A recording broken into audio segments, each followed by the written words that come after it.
Hey listeners, I'm Karen Riley Jeffers, NCSM's Eastern 2 Director. Welcome to our series, Learning with Leaders, Everyone Belongs in Mathematics.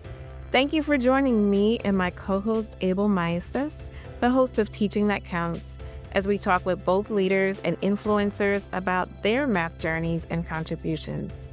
Today, we will hear from our special guests about their inspiration, perceptions, and insights regarding instructional decisions that make the mathematics space welcoming and engaging to all.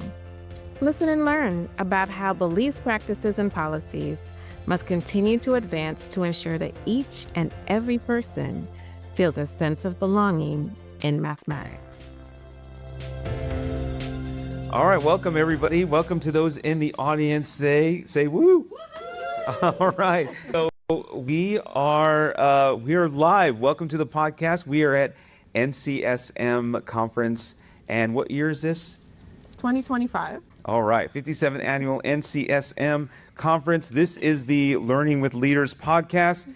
Everyone Belongs in Mathematics series, and we're so happy to be here live with an audience. You just heard them a second ago, and we are pleased to have two wonderful guests, and we'll introduce them now so that they can start us off in just a second. We have the wonderful Yvonne Daniels. Yay! See, that's your cue. Good job. We need a little applause thing. And we have Dr. Sean Nank, right? Yes. All right. So let me introduce them a little bit. Yvonne is a dedicated educator and advocate for equitable education, driven by a commitment to meeting students where they are. Her career spans high school teaching, innovative curriculum development, and community leadership marked by pioneering methods like project-based Algebra 1 and mathematics dance classes. And if you didn't hear about that on the last podcast, I encourage you to go listen to that because it was pretty cool listening about the dance classes. She's also shaped educational practices as a curriculum supervisor, founded a nonprofit for underserved youth, and co-authored a series on educational disparities. Fueled by her own experiences, Yvonne authored An Educator's Journey Through Failure to illustrate her journey through educational barriers. Her mission is to help dismantle barriers and create pathways for all children, ensuring they access an education aligned with their potential. Again, everybody welcome Yvonne Daniels to the podcast. Now, next, a little bit about Sean. He's a PAEMST recipient, professor, consultant, author, math teacher, facilitator, etc., and solution tree associate. So many other things. He periodically works for multiple state and federal agencies, including the U.S. Department of Education and National Science Foundation. Sean was an NCTM MARC representative, an NCSM journal editor, and is currently a board member for NCSM as the regional director for Western 2, Western 2. I should know I'm in that. Sean was appointed to represent the USA at ICME 12. He is the two-term past president of the Greater San Diego Mathematics Council, and his current research includes creating equitable spaces for student voices while integrating students' passions into K-12 classrooms via empathetic storytelling, technology, curricula, and instructional routines. Sean has numerous publications, including 4 books, and has presented at local, regional, state, national, and international conferences over 125, more than that times now with this conference here. I think I broke 150 now. You broke 150, that's right. All right. So let's hear it for Sean, everybody. Okay, hopefully we can hear them through the podcast because live audience is something we don't normally have. Mm-hmm. So we've got a microphone so that our audience can hear, and we've got little microphones so everybody else can hear on our podcast. I will pass around this mic so that everyone in the audience can hear our respondents, if that's okay, and I'll try to hold this one up too. All right, so thank you, Yvonne and Sean, for being here. Before we begin, we always like to start with you sharing a part of your journey in education. So if you could share with us what has led you to your current work, and we can begin with Sean. Oh, well, I want to start from the beginning. I was born and raised in West Philadelphia. I spent most of my days on the playground. I was chilling. Okay, I'll stop. No, it actually goes back to where I'm really from, Chicago. How can I say this as succinctly and ambiguously as possible? Something happened, not to me, but to one of my family members my junior year in high school. It was a small town, north suburb of Chicago. Everybody knew what was going on, and I was having a really rough time with it. And I remember going in a couple days after everything happened, and I was leaving my Algebra 2 classroom. And my teacher, Mr. Kamen, who just retired this past June, stopped me for about 10 seconds and said, "Hey, Sean, you got a great heart. You're going to get through this. You're going to persevere. You can do this." And sitting in my bed that night, looking at the shadows on the wall and the ceiling, that is the instant that I decided I wanted to be a math teacher. Because I thought to myself, if I could do what I know he did at that point in time in my life, what a profession. And the thing about it is, he didn't change my trajectory. He helped me stay on the path that I was already on. So that's the beginning of where I am today. Awesome. What about your work in mathematics? In mathematics? Well, that in terms of coming into leadership positions, I'm going to put a cheap plug out for anybody who has ever heard of the Presidential Awards for Excellence in Mathematics and Science Teaching. It is now defunded. We are no longer going to be giving out those awards, but that's what started everything. I was a recipient in 2009. I got to meet the president of the Hair Club for Men. It really worked out well. No, I met Obama. I met a bunch of different people, and if it weren't for that, I can track every single thing that I've accomplished as a leader mathematically from that point on, because it's all about the connections and meeting people and having somebody hear you somewhere, giving your name to somebody else. It's all about the relationships and connections. Nice. That was awesome. My story is a little bit different. So I was actually failing through school most of my time as a student. I was in kinship and foster care, and I had a teacher, not a math teacher, in middle school that did take me to her house for Thanksgiving, and they were all talking about college as if it was normal, and I was like, oh, we do that? And so that's when I decided that maybe I should go to college. When I was in high school, though, I failed out, right? GPA was something, right? I don't know what that thing was. I went to work and then eventually went back to school. It took me 12 years to get my bachelor's. I went for social work first and cried a whole lot, and realized that was not something I could do. Then I was in school skipping my math classes, and a math professor told me I needed to be a math teacher. And I, at that time, didn't think math was this wonderful thing. So I was like, why? And he explained there's tons of students that are like me who never tap in that are very smart. And that's when I realized I was smart, like that moment. He started showing me all the things that I accomplished that I just didn't pay attention to, right? Like I was passing on my class, but not showing up. But I never paid enough attention to it. So he brought it to my attention. When I became an educator, the very first year, I met several students who the system was failing. So I had these 2 students that were from Africa. They were 17 and 18. They immediately put them in a 9th grade class. So I had to test them in order to show that they can go into an Algebra 2 and a Calc class. I had another student who transferred in, and they wouldn't let her go into honors. She had straight A's, and they just said, we just don't know her background.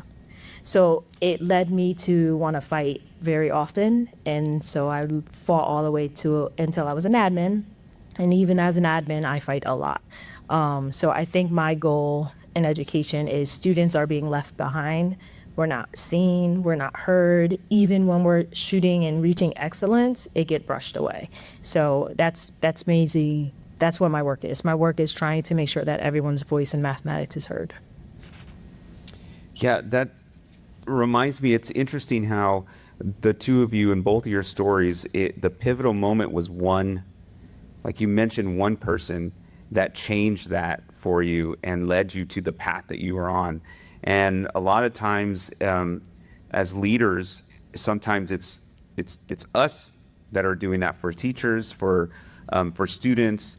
And you mentioned how like some of those goals of yours is to bring a space for everyone, right? And so that goes with our theme of our podcast this last season was Everyone Belongs.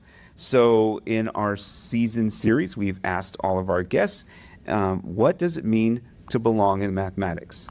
So that's our first question. I know you've already answered this question on our podcast before, but we'll give you a second move around here. All right. Joy is my magical word for mathematics. I believe that in order for educators to feel like they belong, they have to feel that joy.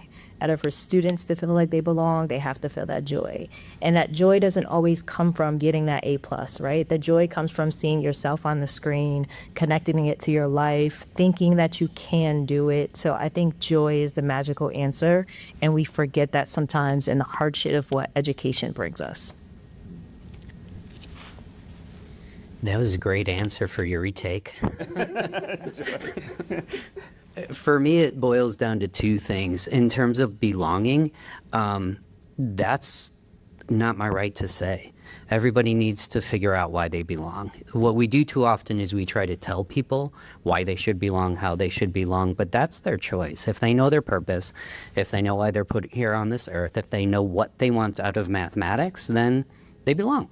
And if they know who they are and what their purpose is, we're supposed to help them figure out where that fits in mathematics. As soon as you ask that question, though, I was thinking about another quintessential question, like we're all math people. That's kind of what resonated with me with that. And I'm going to say right now, whenever anybody asks me that question, like, what do you say to people who aren't math people? I say, thank God they're not all math people. Because the things we have to do in education to fit in, to be labeled as math people, it's sometimes abusive. So that's what I think in terms of belonging. Like, if you think that you're not a math person, it's because I'm probably not really doing mathematics in a pure sense in the classroom. And with belonging, I think on a similar level, I'm doing things that aren't aligned to what mathematics truly is, and I'm not helping you to see where you belong within the mathematics. So, okay, I'm processing. As I always do, because you said a few things there that makes me wonder about how do you support students in having that internal confidence to belong in whatever space that they're in as a classroom teacher. And I guess that could also double for us as leaders, for the people that we may coach, teachers, etc. If that's even our place. Yeah. Well, it's all a matter of, it's going to sound corny, but it's all about relationships. It's all about building that personal connection. Because when it comes down to it, I get why people say this, what's the best moment in the classroom? It's that aha moment. It's when the light comes on. It's when somebody finally gets it. I think to myself, they probably kind of already got it all along.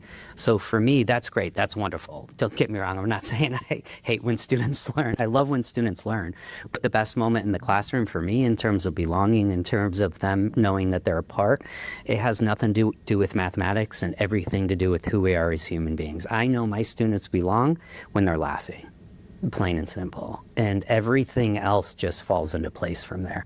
If I can get them to laugh, if I can get them to joke, if I can get them to tell me their story, then the math's going to come. Yeah, I love the idea of humanizing, right? Mm-hmm. Because at the end of the day, we're human, and those kids are human, and they go through things. And math is important to them, but how do we bring them in and have those relationships with kids? Yeah. So, Yvonne, the last time you were with us, your tip was to remember your why. And we have so many ups and downs as leaders, coaches, and teachers. What is your advice to us in keeping that why in the forefront when things get difficult? So I actually recently did some work at a college in Connecticut with some professors, and we did an activity where in the center was their original why of why they wanted to teach, right? And then we went and listed all the things that happen in real time that bring you away from that. And so I would say that's where you have to start. You have to start with not only remembering your why, but thinking about how you feel that's not realistic. Because people will say, right, well, I can't do that because of this. I can't do that because of the times. I can't be that because of politics. But let's list them out, all the I can'ts, right? And then one at a time, go back to the I can. So one at a time, think about all the barriers to your why and really dig into now, how do I get back there, even if it's something small. So an example, one professor said that she values great feedback, but she feels like she was, with all her life happening, with her new kids, that she wasn't giving good feedback on the assignments. So she ended up giving 2 less assignments for the next semester so that she would have some time to actually give good feedback to her students. So thinking about, do you have to do or have to comply to all the barriers that are stopping you from your why? That's what I think is the best way, right? You have to list the barriers and then you have to knock them down. How do we, it reminds me, this question, and both of you can answer this too, but I don't know if you're on Facebook or have Facebook. I'm showing my age when I say I'm on Facebook, right? But there are often teachers, there's teacher Facebook and teacher, Teacher TikTok. Teacher TikTok, that's it, teacher TikTok. And I like to follow sometimes board teachers. I guess they're pretty funny, some, for most part. But every once in a while, there will be teachers that are like, if someone else tells me, remember your why, like, or they poke fun of, remember your why in this PD, right? And so how do we continue to get teachers to know their purpose and remember their why when it starts to become I'm not going to say a joke, but it's like, it gets to be like, when they start joking about it, like, okay, this is not going to help me at all. But to help them understand that it will help them, how do we kind of get through that barrier? I think leaders have to do the work as well. I think sometimes admin forget their why, right? And that their why that's connected to children because of all the systematic things. And the work has to be surrounding that for everyone, right? So my professional learning that I am in charge of is focused on that, and it continues to focus. It's not a one-time thing. It's not when something goes wrong. It's not just the beginning of the year, right? It's every PD we walk in with a stimulating question that we get to have some conversation, right? In order for teachers to feel like it matters. I think teachers feel like they don't matter to their admin, right? And I think that's when that remember your why becomes cliche because it's almost passive aggressive. So if admin can remember their why and continue to do the work around it, I think it becomes less of a cliche. And it's also, I'm thinking of, I'm going to borrow 2 things from Simon Sinek. Well, one is mine. You got to make your purpose be evolutionary, your why. But then he talks about a golden circle, and it's the why is on the inside, the how is in the middle, and the what's on the outside. I think sometimes people, especially some administrators, weaponize the why to get you to do the what that they want you to do. Yeah. But it's also, right. And it's also a matter of make it real. I get it. Find your why, find your purpose. We're all special, and we are all special, but make it real. There's one thing that I encourage people to do. I call it phone a friend. I learned it from Sinek. It's basically you talk to, so like, let's pretend we're friends. We don't have to pretend. Oh, thank you. I love you too. Or we're colleagues. Yeah. So I sit down with you. Oh, and by the way, if you do this, don't do this with anybody you live with, support, or whatever in any way, shape, or form. It will not work because they'll think they already know you, and the game will be over in 30 seconds. So I ask you, like, so why do you like being around me? Why are you my friend or my colleague? What do you get out of this relationship? When you first start that, you're going to come to me with an emotional response. And it's going to be great. It's going to be accurate, but it's going to be emotional. But it's going to be something something that's cliche. So then you push back and I'm like, that's great. I love you too. But so you could say that about anybody, but what is it really about me?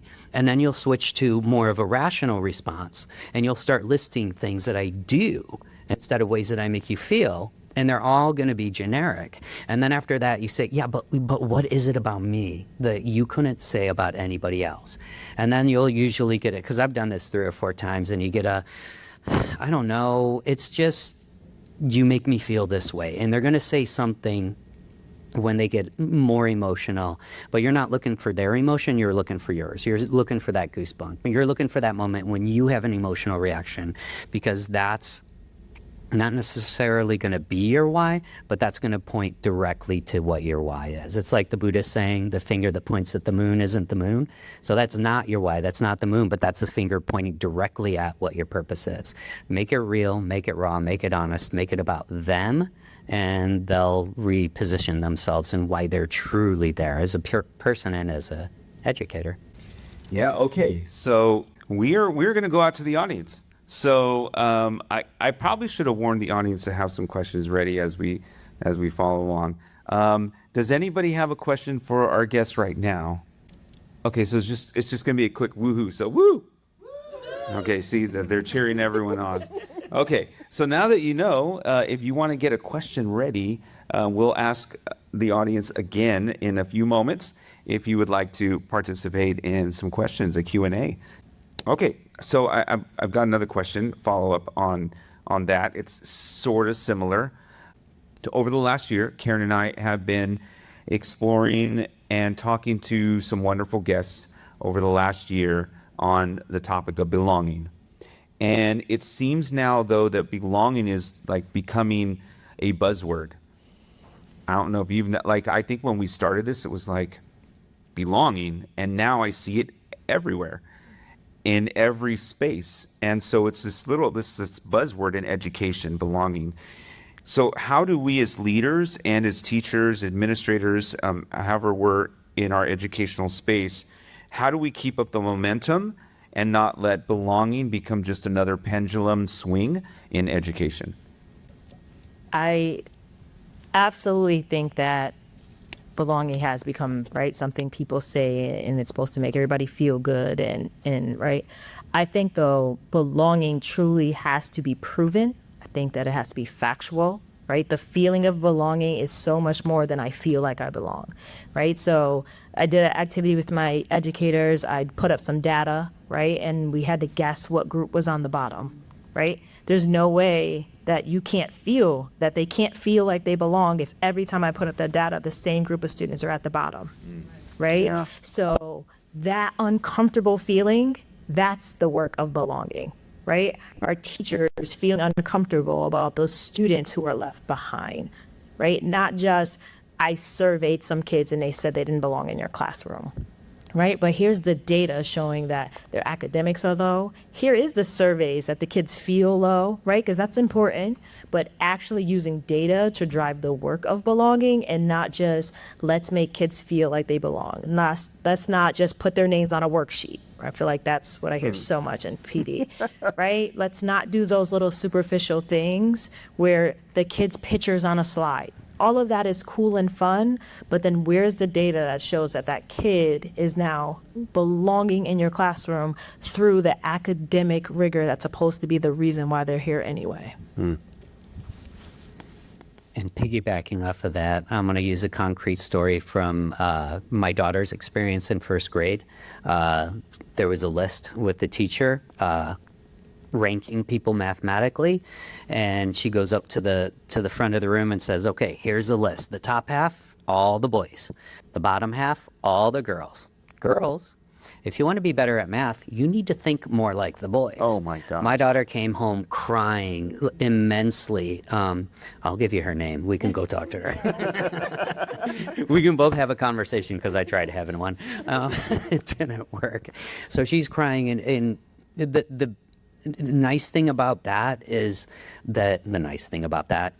that she believed herself and she believed me instead of believing her teacher. I basically told her teacher is full of crap. This has nothing to do with you as a person, as a mathematician. I actually told her there's some things that you're learning right now. That's not math. You come home, you're going to have to do it the way the teacher wants you to do it to get her off your back. But we're going to learn a different way of doing it. I don't know why, but for some reason, she didn't listen to that teacher and she listened to what she already knew. And now she's a junior in high school majoring in math to become a math teacher past Calc 3 and is in more advanced level courses. If she listened to that teacher in first grade, she never would have thought she belonged. And it's also a matter of, I think one of the biggest barriers to belonging is privilege. Because if you, I think the biggest barrier to belonging is privilege. I mean, let's face it. Let's call it out. If I take off this kilt and cut my hair, I can walk in anywhere, and I can belong. And if I don't belong there, all I got to do is go across the street, and then I want to belong. So it's a matter of really authentically letting your students being who they are. And for me, it's also understanding that. It's the epistemologically privileged position. It's a term that I'm stealing from feminist philosophy. I'm never going to know what it's like to be anybody other than a cisgendered white privileged person. And in the classroom, they see that right away. So if I don't make space, and I tell my students all, because I teach high school through university, I tell them right away that I want to get to know you partially because I don't know your story. I'm like, I was at an NCSM board meeting, and when we first came back, it was in Anaheim. And I'm talking to another board member, and I'm like, what did you do this morning? She's like, I got up at 5 a.m. What did you do? I went running. Oh, did you see the sights and everything else? She's like, Sean, it was dark. I was on a treadmill. So that's the one micro aspect of, I'm a guy. I'm going to go out running in the streets at night. No, I can't do that. So I think belonging is understanding just the microcosms where people like me can belong and everybody else can't. Okay. So we're going to go out to the audience again. Does anybody have a question for our guests? All right. Yes, I'm going to come out there. And now I really do. Oh, yeah. Okay, so in response to what you just said, Sean, and for you too, Yvonne, that critical consciousness you both kind of do and have, that turning inward, turning the mirror on oneself to support students and the people you work with. How do you support your leaders in doing that work themselves? Me personally, I'm loud at all times. And I mean loud as in using my voice, right? I just last week at a board meeting, I started the conversation with, I know you don't want to hear this, right? So I'm loud. So I think that using your voice is powerful, right? As cliche as that sounds, every space you're in is a space where you can fight, right? And so for me, the leaders at my table, every single one of them are blonde, right? And so you're never going to be able to hear what I'm saying in a way where you understand it unless I keep repeating myself. And I'm okay with that. So me showing up at all the spaces, knowing that I'm going to be unique, knowing that what I say is going to be unique, and knowing that that's okay as well. So you have to own the space you're in. Couple years ago, the work I was doing was getting me in the news very often, and it was beating me down. And then I went to this state meeting, and the guy at the state was like, my favorite revolutionary. And I was like, are you talking about me? Right? So this whole time I'm beating myself up for not saying the right words or doing it the right way, where there's people in seats that are like proud of me. And so that was a space I said, oh, I got to get louder. And so I think for me, it's using whatever space you have. And that's for anyone, right? You don't have to look like me, sound like me, have my experiences. You can be a cisgender white man, right? And use your privilege to have that space so others can listen to you. So every space you're in, no matter what seat you sit in, use your voice. Can you define and dig deeper into what it means to be loud? Absolutely. So when I say loud, I mean saying the things that make people uncomfortable. I mean saying them at all times, even when no one asks the question, So if we're having a conversation, real life conversation about homework, it's my worst conversation to have sitting in the boardroom. No one's going to ask me how I feel, but I'm going to interrupt their conversation anyway, right? So being loud means interrupting, even when they don't ask you a question, even when they're not talking to you, but you know that what you have to say is of value for that space, speaking for someone, especially children, who have no space in those seats. I think it's also a couple of things, and great question, Monique. It's the first thing I thought about when you said that, because we were talking about more teachers or more students. So for teachers and leaders, if you want any type of change, you have to treat your teachers and leaders how you want them to treat your students. I remember there's so many times where I go in for a 2-hour PD session and they lecture me about collaborative learning. And it's like, no, that just, okay, I just do the opposite of what you just did, and I'm doing well. So if I want teachers to change in any way, I do it with them. I just did a session, it's called the Butterfly Effect, where I do an assessment protocol, and the whole point of it is to get adults, to get leaders to understand what it's like to have that instant anxiety with math assessments and fail because you're just nervous or because you don't understand the directions or something like that. So, when I say treat them like you want them to treat the students, that sounds bad. I don't want you to stress them out all the time, but it's like just a matter of getting them to experience what you want the students to experience. And it's also about, I'm going to go back to the aspect of piggybacking off of the being loud. You got to know when to be quiet too. If you're the person with the most power and privilege in the room, then you should be one of the most quiet people in the room, so that you can listen, so that you can understand. Because as leaders, there's a lot of leaders who are very dominant, and you only get one perspective. So if you're in a room of leaders, or if you're leading teachers, there's a lot of teachers who are very dominant. So you want to get their voices heard. And I would use similar and the same strategies with them, so that I can just say, see what I just did? Now, you go do that in the classroom, and here's exactly how you can modify it for your grade level students. Yeah, it reminds me of lead by listening, and then with action. I mean, one of the things that, and you mentioned about putting the teachers kind of into that situation. And I know some people out there might know this, but I jumped back into the classroom about 3 weeks ago, which is crazy, right? Like the students had already been in school, and one of the things that was on my mind as I was thinking about the decision to go back was, am I getting too far away from the classroom? Am I not really understanding the teacher point of view when I'm trying to coach, or when I'm asking teachers, like, what are you doing for this? And asking them questions about things. And so I'm finding that it was probably a place where some of the things I was asking of teachers was a bit much now that I'm back in the classroom. So I'm getting a perspective of being able to be in the moment with the kids, but as the teacher, and coach from within. And I've been able to build those relationships. So I think that we as leaders can do it in many different ways and aspects.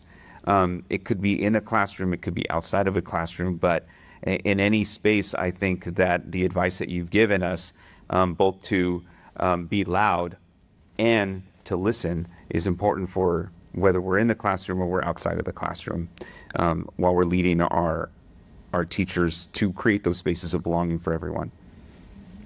You just made me think of something that for any leader that is listening, I cover classes at least once a month. It's on my checklist of things I need to do as a leader, right? We all know there's a shortage, so there's always a class to cover. So sometimes it's one class. Sometimes one of my teachers had to leave for a week. I did 2 of the periods. Somebody else covered the others. So that is very important, right? I think leaders step away from the classroom, and then there are some things you just don't see because you're just not close enough.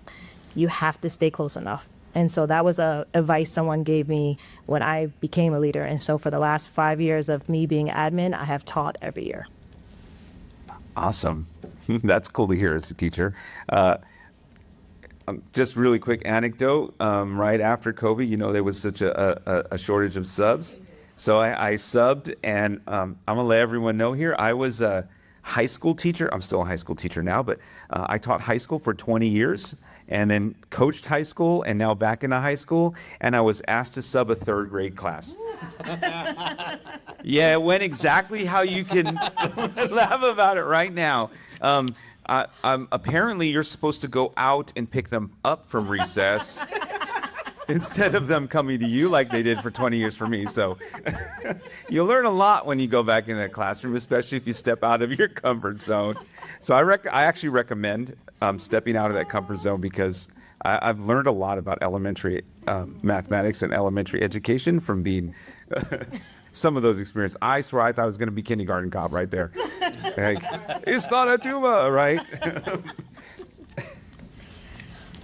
Oh, we had that experience too where we were pushed back into the classroom, and I was in there for a good quarter. I was in there for the first quarter, and I think we found out like maybe 2 weeks before school started or something. It was a rough turnaround. I can't even lie about it. And then being out of the classroom for like 10 years and then having to go back. So imagine 10 years prior, we didn't have the fancy whiteboards. So I supported teachers as they were using the whiteboards and so forth. But for me to actually plan a lesson on a whiteboard, the children were teaching me.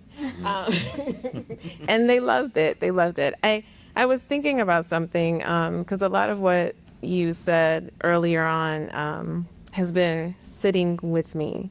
And so I'm wondering if,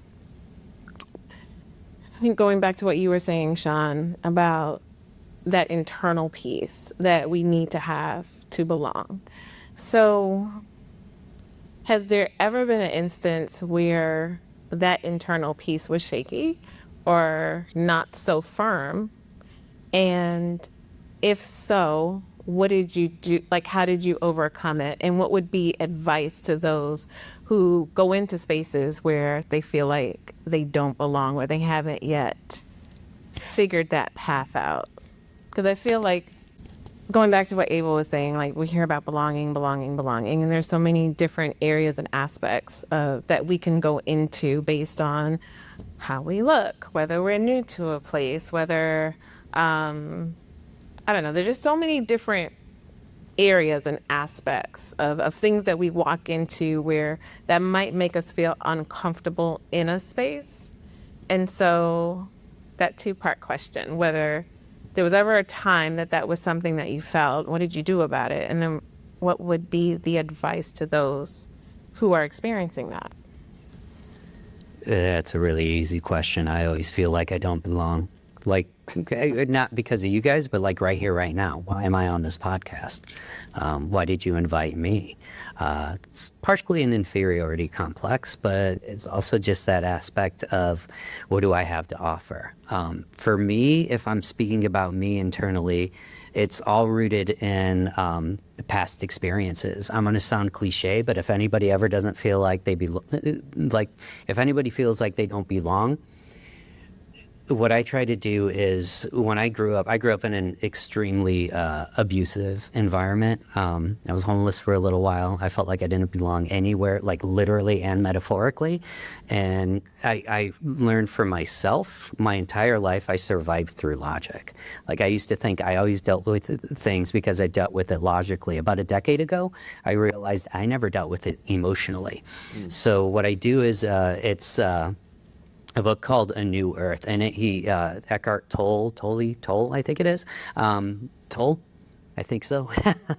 So he talks about being in the present moment.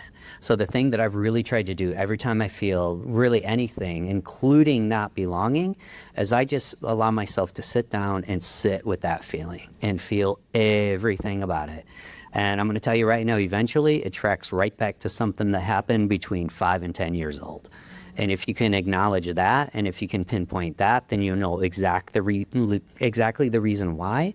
So you'll realize that there's some times where people don't let us belong. That's different. But if it's internal to you, then you realize that you're having that feeling not because of right now, because you three are lovely. I feel like when I look at you, I feel like I belong. But when I feel that inside, it's something that stems from the past. So it's a matter of, I'm in therapy. I'm crazy. But it's a matter of one of the other things he says in the book is you don't necessarily have to do therapy. I say I'm in therapy because I think it works really well. But he says, just pay attention to the things that trigger you now. Everything that you need to talk about, everything you need to deal with, including not being able to feel like you belong, when it comes up, sit in it, see where it leads you, go back to that moment, and that's when you know what the root of it is, and that's when you can deal with it. And if you can do that, it's uncomfortable. And there's times I don't want to sit in that, and there's sometimes that I just break down and start crying. I don't know why, and then a couple days later, it's like, oh, that's why. And then if I can deal with that, then the next time I see that emotion, it's like, hey friend, you're that emotion. Come on over, sit down. Okay, bye. And then you can just let it go. I think that for me, for personally, it's the reminder of myself and my journey, right? But I think for a general answer, people should truly journal and reflect on a regular basis, because everybody in every space, no matter what age you are, there are things you're doing every single day that makes you be deserving and belonging, right? So when I work with children that don't feel like they belong, and I say, okay, well, what would be some reasons you do belong, right? We don't stop to really sit in all the things that we do every day. We don't stop to sit in the person you walk by and you smiled at and they smile back at you. We don't stop to sit in the small things of our life. And so I think journaling helps you really sit in the small things of your life. And that's what leads to knowing that you're great and you belong in every space. I think my life shifted when my mom passed away, because she took her own life and I was with her that day, right? So I got to reflect on all the things that happened that day. And I was like, man, this is all the things I weren't even paying attention to that were happening. And so whenever I get to that point, I'm like, nope, right? So I have something strong enough to hold on to.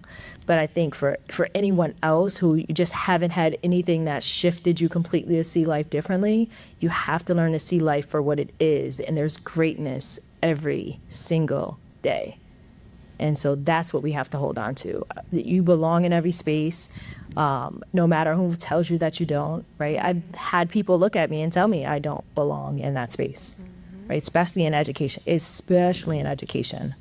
I get that all the time in education, right? Even like as far as me and my partner walking in and someone talking directly to him and he has to say, oh no, that's Yvonne's work, right? Like that happens to me very often. I know it's the way I look as far as they think I'm younger than I am, right? I'm gotta be less educated because I talk a certain way. I dress very comfortable most of the time, right? So there is many spaces where people just don't think I belong. And I've accepted that's okay because that's their feelings, that's not my worth.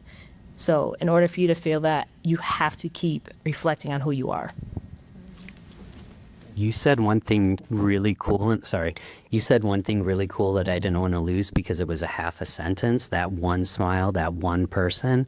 I think you hit it right there. That's one of the quintessential keys to belonging is like, it's Ed Sheeran. I'm at a party I don't want to be at. And like, it's just finding that one moment, that one person, that one anchor to let you feel like you belong. So thanks for saying that. What a way to wrap everything back around to the beginning when we talk about that one person that changed your lives and got you to the path. So we're going to see if there's one more question out there before we wrap up. Okay. Wait time.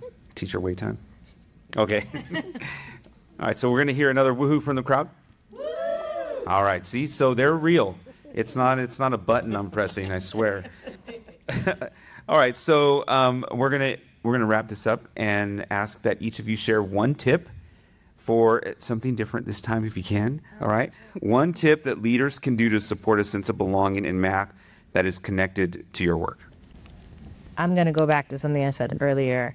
Get on the ground and do the work, right? Get on the ground and do the work. There are so many leaders that sit and create from a computer and then they go and give some professional learning and they never get out of that repeating space. You have to get on the ground and do the work. Literally, if you go to the schools that I work at, you will find children that know me and I've never taught in that district.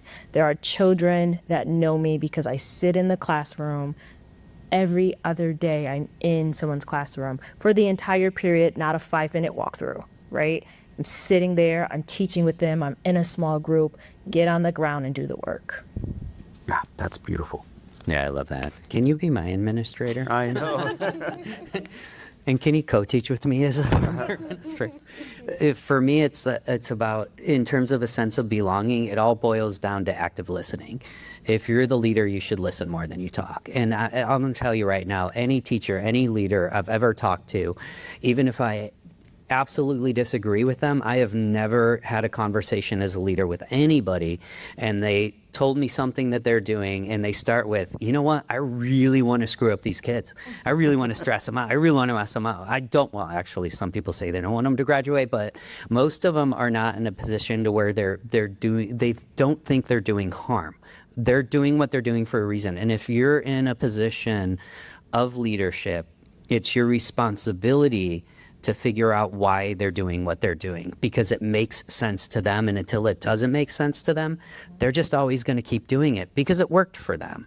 And it's going to continue to, work, quote unquote, for them until they see the reason why it's not. All right, so that brings us to the very end. I will probably tap both of you with additional questions as we continue on. I'm glad I have your personal contacts. But everyone else in the world does not have your personal contacts. So how can they get in contact with you? Do you have any social media sites, websites that you can share so that if anyone else wanted to be in touch, they know how to find you? For social media, it's at Nankinator, like Terminator. Yes, my students gave me that. Or you can email me at mathcoachnank@gmail.com. So I'm going to send you to my website because everything else is on that platform. So you could use that one. And it's my name, YvonneDaniels.com. So Yvonne is spelled YVONNE, Daniels.com. All right. Well, thank you everyone for joining us today. Thanks again to our wonderful guests, Sean Nank, Yvonne Daniels. Once again, thank you for those of you listening to this extra long, I don't want to say extra long, extended bonus time podcast. It's live from NCSM 2025. We've had so much fun here at least I have the last couple of days, and Atlanta is beautiful and it's raining back where I'm at. So I'm glad I came over here. So thank you again, once again, everybody. Let's hear it for Yvonne and Sean, and thank you for joining the podcast.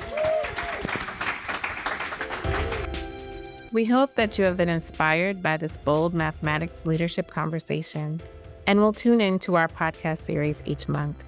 If you enjoyed this episode, please share it with others, post about it on social media, or leave a rating and review. You can learn more about NCSM leadership and mathematics education and our upcoming professional learning events on the NCSM website, mathedleadership.com. You can also follow NCSM on the X at mathedleaders and using the hashtag NCSMBold. Until next time.